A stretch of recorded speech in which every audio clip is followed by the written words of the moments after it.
اس لیے اللہ تعالیٰ جل شانہ واضح برہان فرماتے ہیں فادخلی فی عبادی وادخلی جنتی. اگر تجھے سکون چاہیے، ہمیشہ ہمیشہ کا سکون چاہیے، تجھے بہشت چاہیے جو راحتوں کا گھر ہے وہ چاہیے، تو میرے بندوں میں داخل ہو جاؤ. اللہ کا بندہ کون ہوتا ہے؟ اللہ کا بندہ وہی ہوتا ہے جسے اللہ فرمائے کہ میرا بندہ. ویسے تو میں بھی کہتا ہوں اللہ کا بندہ، سب کہتے ہیں کہ اللہ کا بندہ. اللہ کا بندہ وہ ہوتا ہے جسے اللہ فرمائے کہ میرا بندہ. اللہ تعالیٰ جل شانہ واضح برہان فرماتے ہیں میرے بندوں میں داخل ہو جاؤ، میں آپ کو جنت عطا فرما دوں گا. حدیث پاک میں آتا ہے حضور علیہ السلام نے فرمایا صحابہ جب کبھی جنت کے باغوں میں کے قریب سے گزر ہو تو جنت کے میوے کھا لیا کرو.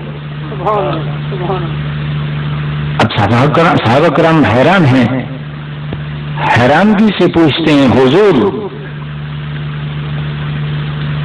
یا رسول اللہ صلی اللہ علیہ وعلی آلہ واصحابہ وبارک وسلم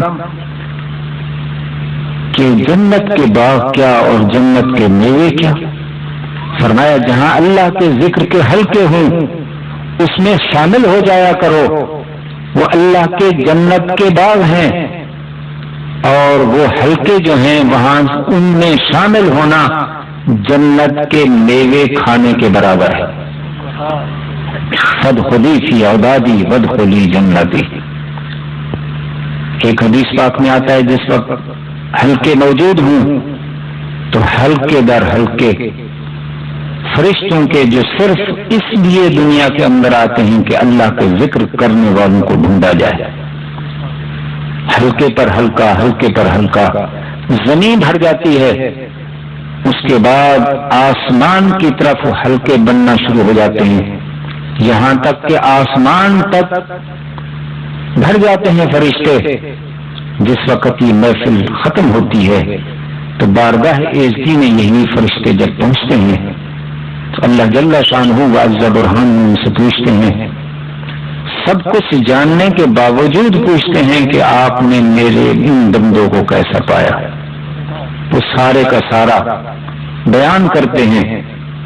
اس کے بعد اللہ تعالیٰ جل شانہ واضح برہان فرماتے ہیں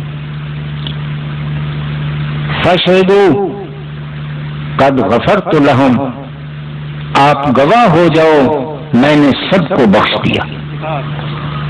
اس کے بعد وہی فرشتے عرض کرتے ہیں یا اللہ ایک ایسا بندہ وہاں موجود تھا، اس ذکر کی محفل سے اس کا کوئی بھی تعلق نہیں تھا، وہ صرف کسی ذکر کرنے والوں سے دنیا کا مطلب رکھتا تھا، دنیا کا کام تھا، اس سے اس مقصد کے لیے وہاں حاضر تھا. تو اللہ تعالیٰ جل شانہ واضح برہان فرماتے ہیں ہم قوم لا یشقی جلیسہم، یہ وہ لوگ ہیں کہ ان کے پاس بیٹھنے والا بھی محروم نہیں، میں نے اس کو بھی بخش دیا، میں نے اس کو بھی بخش دیا. ان کی صحبت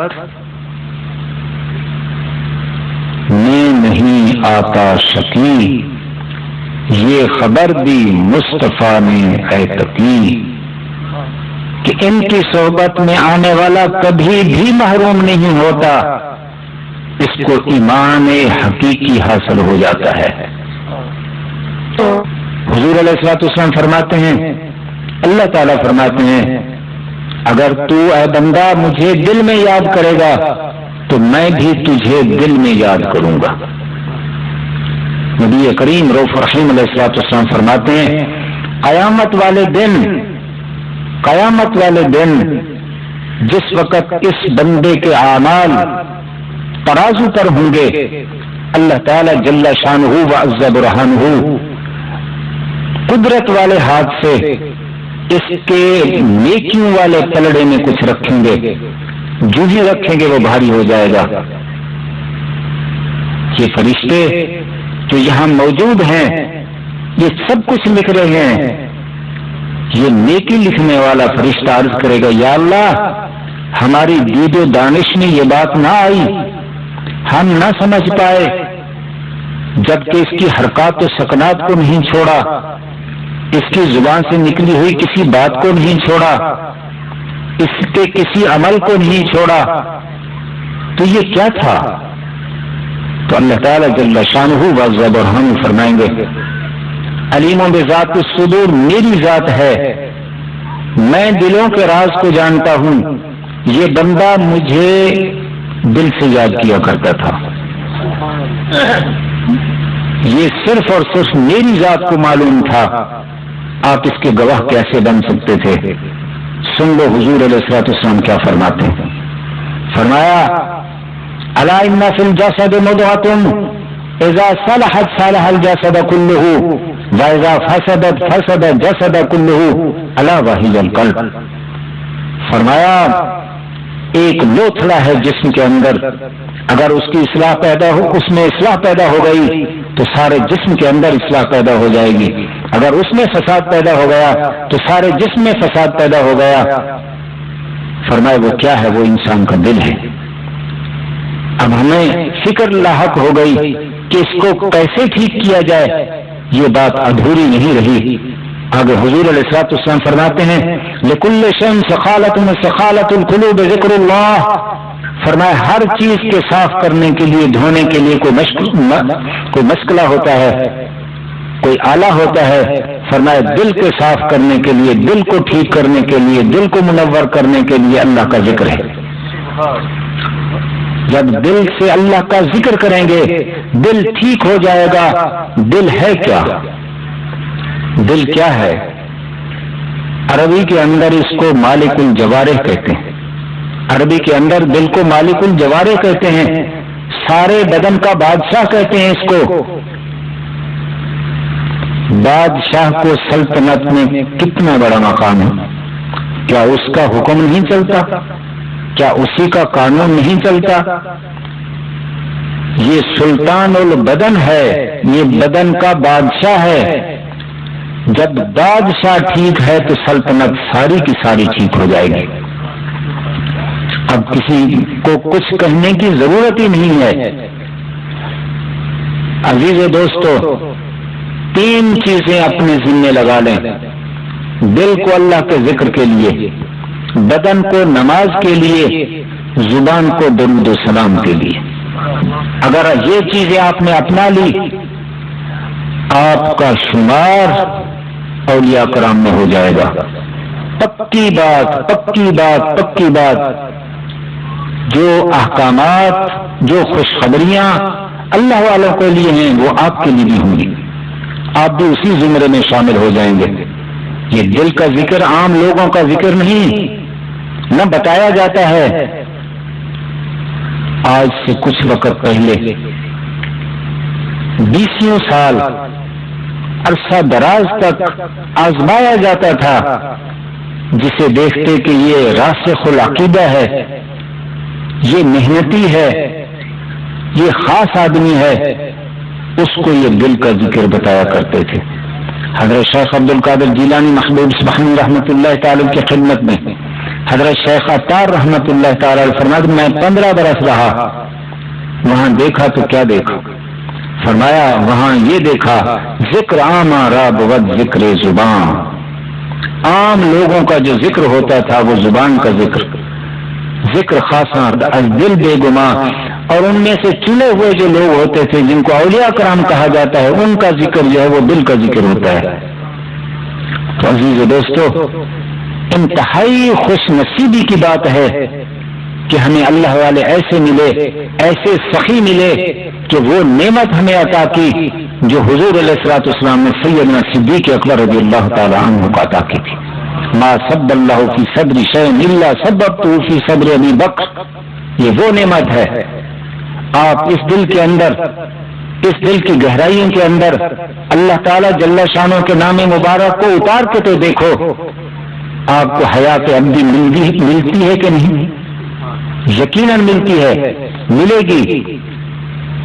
کبھی آپ نے سنا ہوگا نہیں سنا تو سن لیں، حضرت باقی باللہ رحمۃ اللہ تعالی علیہ، کسی نے عرض کیا حضور آپ کو باقی باللہ کیوں کہتے ہیں جبکہ آپ کا نام محمد رضی الدین ہے؟ فرمایا میرے جنازہ پڑھنے والے سے پوچھ لینا، آپ نے 40 برس عمر پائی، وصال ہو گیا، اب انتظار ہو رہا ہے کہ جنازہ کون پڑھائے۔ نقاب پوش گھوڑے پر سوار تشریف لاتے ہیں، گھوڑے کو باندھ کر سیدھے مصلی پہ چلے جاتے ہیں، جنازہ پڑھاتے ہیں، نقاب کیا ہوا ہے، اپنے گھوڑے پر سواری کرتے ہیں، جانے لگے، لگام پکڑ لی اسی شخص نے جسے فرمایا تھا کہ جو میرا جنازہ پڑھا اس سے پوچھنا۔ حضور میرے حضرت نے فرمایا تھا کہ جو میرا جنازہ پڑھا اس سے پوچھنا کہ باقی باللہ کس کو کہتے ہیں۔ آپ نے نقاب اتارا تو خود ہی تھے۔ خضر سے چاہیں نہ ہم آب حیات، واللہ واللہ واللہ یہ وہی نعمت ہے، یہ وہی نعمت ہے، یہ وہی نعمت ہے۔ کل قیامت والے دن پوچھا جائے گا مجھ سے پوچھا جائے گا۔ یہ امانت تھی، مخلوق خدا کی امانت تھی، آپ نے نہیں پہنچائی، تو میں یہ کہہ سکتا ہوں میں نے حت المقدور یہ نعمت، انعام، یہ امانت لوگوں تک پہنچا دی تھی۔ یہ وہی امانت ہے، یہ وہی امانت ہے۔ خضر سے چاہیں نہ ہم آب حیات، یہ وہ نعمت ہے۔ خضر سے چاہیں نہ ہم آب حیات، اپنی عمر جاویدانی اور ہے، اپنی عمر جاویدانی اور ہے۔ اور یہ نسخے کہاں سے ملتے ہیں؟ فرمایا یہ نسخہ کہیں سے نہیں ملے گا، اگر ملے گا تو صالحین کے پاس سے ملے گا، اولیاء کرام کے پاس سے یہ نسخہ ملے گا۔ آپ کو یہ مل چکا، آپ اس سے خود بھی فائدہ اٹھائیں اور یہ مخلوق خدا کو بھی پہنچائیں۔ عزیز دوستو، نماز پڑھا کرو 5 وقت، نماز میں سستی نہ کیا کرو۔ آپ اس نماز کی اہمیت کو سمجھ بھی نہیں سکتے، یہ ہے کیا؟ میں سمجھا دوں آپ کو کہ نماز کیا ہے۔ کبھی سنا ہے آپ نے نماز کے بارے؟ حضور علیہ الصلوۃ والسلام فرماتے ہیں، آپ فرماتے ہیں کہ الصلاۃ معراج المومنین، یہ صرف زبان سے نکلی ہوئی بات نہیں، ایک وزن رکھتی ہے، یہ بات وزن رکھتی ہے۔ سنیں نماز کیا ہے؟ حضور علیہ الصلوۃ والسلام فرماتے ہیں یہ اللہ کا دیدار ہے۔ حضور علیہ الصلوۃ والسلام جس وقت معراج پر تشریف لے گئے، اللہ تعالی جل شانہ کا دیدار کیا، ان آنکھوں سے بالکل قریب سے جب دیدار کیا تو شوق پیدا ہوا، یا اللہ میری امت کو بھی یہ دیدار ہو جائے۔ موسیٰ علیہ الصلوۃ والسلام کو تو انکار ہو رہا ہے، انبیاء کرام کو انکار ہو رہا ہے، حضور علیہ الصلوۃ والسلام اپنے امت کے لیے یہ تحفہ مانگ رہے ہیں۔ اللہ تعالی جل شانہ واضح برہانہ میں یہ تو آپ سن پائے، 50 کے 5 ہو گئے کہ 50 مرتبہ یہ جب نماز پڑھیں گے تو میرا دیدار ہو جائے گا۔ ان تعبد اللہ کانک تراہ فإن لم تکن تراہ فإنہ یراک۔ حضور علیہ الصلوۃ والسلام فرما رہے ہیں جب نماز میں ہوا کرو تو اس گمان، اس خیال میں گم ہو جایا کرو گویا کہ اللہ کا دیدار کر رہے ہیں۔ اگر یہ کیفیت پیدا نہیں ہوتی تو کم سے کم اتنا تو خیال کیا کرو کہ اللہ ہمیں دیکھ رہے ہیں۔ مومن کی علامت کیا ہے؟ مومن کسے کہا جاتا ہے؟ مومن وہ ہوتا ہے جس کے دل کے اندر حضور علیہ الصلوۃ والسلام کی محبت ہوتی ہے، اور مومن وہ ہوتا ہے جس کو اپنے وطن سے پیار ہوتا ہے۔ اب بات ذرا سمجھیں گے، یہ مومن جو ہے اس کو اپنے وطن سے پیار ہوتا ہے۔ عزیز و دوستو، اس سے کوئی دنیا کا وطن تصور نہ کرنا۔ دنیا کی زندگی کو تو حضور علیہ الصلوۃ والسلام نے فرمایا کن فی الدنیا کانک غریب او عابر السبیل، دنیا کی زندگی کو تو ایک سفر سمجھو، جیسے ایک مسافر ہوتا ہے یا ایک راہ رو ہوتا ہے۔ یہ دنیا کی زندگی، دنیا کا وطن کوئی وطن نہیں ہے۔ بغلط ہستیے دنیا کو سمجھے تھے اپنا گھر، پر وطن اصلی جہاں تھا کیا تجھے معلوم نہ تھا؟ کیا تجھے اپنے اصلی گھر کا پتہ نہیں تھا؟ مومن کا اصلی گھر بہشت ہے، بہشت ہے، بہشت ہے۔ یہ مومن کا اصلی گھر بہشت ہے۔ مومن جو ہے اسے اپنے وطن سے پیار ہے، اس کو دراصل بہشت سے پیار ہے۔ ارے بہشت سے بھی پیار نہیں، بہشت سے پیار نہیں۔ عارضی دنیا کو ذرا دیکھ لیجئے، ایک آدمی سفر سے جب گھر آتا ہے اسے اپنے گھر سے پیار یقینی ہے۔ گھر آ گیا، گھر آیا تو گھر تو موجود ہے پر گھر کا کوئی فرد موجود نہیں، تو اس کی پیاس بجھے گی؟ کبھی نہیں۔ اصل اس مکان سے اسے پیار نہیں ہے، مکان والے سے پیار ہوتا ہے۔ آپ سمجھ گئے؟ مکان سے نہیں ہوتا، مکان والے سے ہوتا ہے۔ بہشت سے پیار نہیں مومن کو، بہشت والے سے پیار ہوتا ہے۔ طالب الدنیا و مؤنث، دنیا کا طالب عورت چاہے مرد، طالب العقبہ و مخنث، بہشت کا طالب ہجڑا اگرچہ عورت یا مرد، طالب المولا و مذکر، جو اللہ کا طالب ہے یہ مرد ہے، چاہے عورت ہے چاہے مرد ہے، یہ مرد ہے۔ مردوں کا کام بہشت کی طلب نہیں ہوتی۔ بہشت میں پہنچ کر یہ لوگ ادھر ادھر بھاگے پھریں گے، بہشت کے محلات کی اینٹیں اکھیڑنا شروع کر دیں گے۔ یا اللہ اس حور و قصور کے لیے تو نہیں، ہم نے تو آپ کی رضا کے لیے زندگی وقف کی تھی، آپ کے دیدار کے لیے زندگی وقف کی، ہمیں تو دیدار چاہیے۔ اب سمجھ گئے آپ، بہشت سے پیار نہیں، بہشت والے سے پیار ہوتا ہے۔ مومن کو اپنے وطن سے پیار کا مطلب اللہ سے پیار ہے۔ عزیز و دوستو، اب یہ بے چین ہو گیا، اللہ کے دیدار کے بغیر بے چین ہے، بے قرار ہے، اسے اداسی لگی ہوئی ہے۔ تو اس اداسی کو ختم کرنے کے لیے اللہ تعالیٰ جل شانہ واضح برہانہ نے اپنے محبوب کو فرمایا، اے محبوب تیری امت بے قرار ہے میرے دیدار کے لیے، آپ ان کو تحفہ دے دو میری طرف سے، یہ نماز جو ہے یہ نماز پڑھیں گے میرا دیدار کر لیں گے۔ آپ نے فرمایا الصلاۃ معراج المومنین۔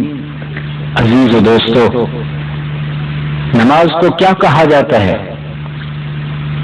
حضرت امام ربانی مجدد الثانی احمد فاروقی سرہندی رحمت اللہ تعالی علیہ فرماتے ہیں، آپ فرماتے ہیں دراصل نماز جو ہے یہ صورت بہشت ہے، یہ صورت بہشت ہے، حقیقت بہشت تو وہی ہے، یہ صورت بہشت ہے۔ عزیز و دوستو، اگر آپ کو بہشت کے اندر اللہ کے دیدار کا شوق ہے لیکن ابھی عمر باقی ہے آپ کی پیاس نہیں بجھتی، تو آپ کی پیاس کو بجھانے کے لیے اللہ نے آپ کو نماز دی ہے، آپ نماز پڑھو، اللہ کا دیدار کر لو، تاکہ ہمارا ایمان سلامتی سے اس دنیا سے ہم لے کے جائیں۔ یہی بہت بڑا انعام ہے ہمارے لیے۔ میں پڑھوں، میرے ساتھ پڑھتے ہیں گے۔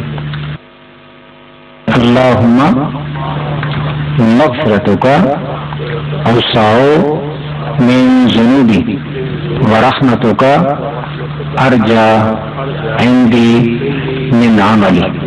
اللہم مغفرتک اوسع من ذنوبی ورحمتک ارجا عندی من عملی۔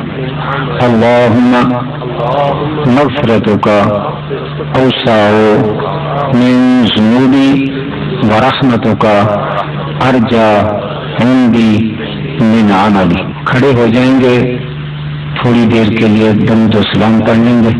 یا رسول اللہ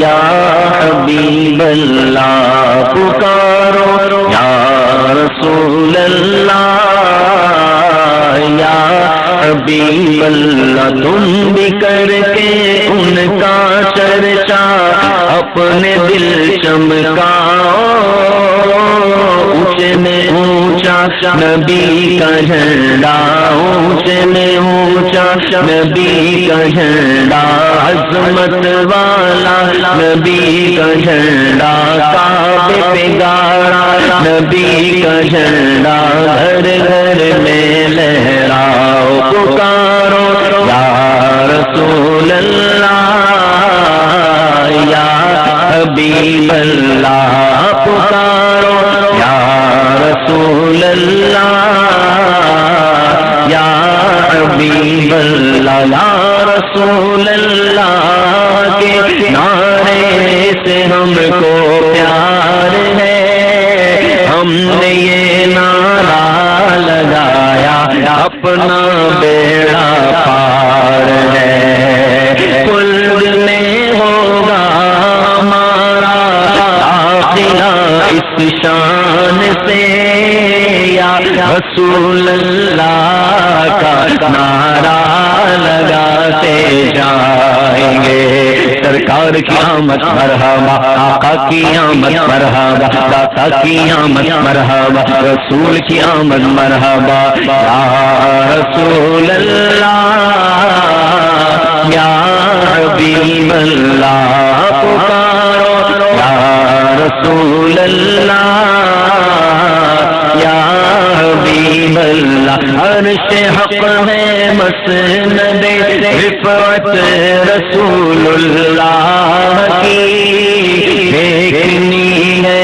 حشر میں عزت رسول اللہ کی، لا ورب العرش جس کو جو ملا ان سے ملا، بٹتی ہے کونین میں نعمت رسول اللہ کی، اے رضا خود صاحب قرآن مطاع حضور، مجھ سے کب ممکن ہے پھر مدحت رسول اللہ کی، اے شہنشاہ مدینہ الصلاۃ والسلام، زینت عرش معلا الصلاۃ والسلام، بت شکن آیا یہ کہہ کر سر کے بل بت گر پڑے، جھوم کر کہتا کعبہ الصلاۃ والسلام، یا رسول اللہ یا حبیب اللہ، پکارو یا رسول اللہ،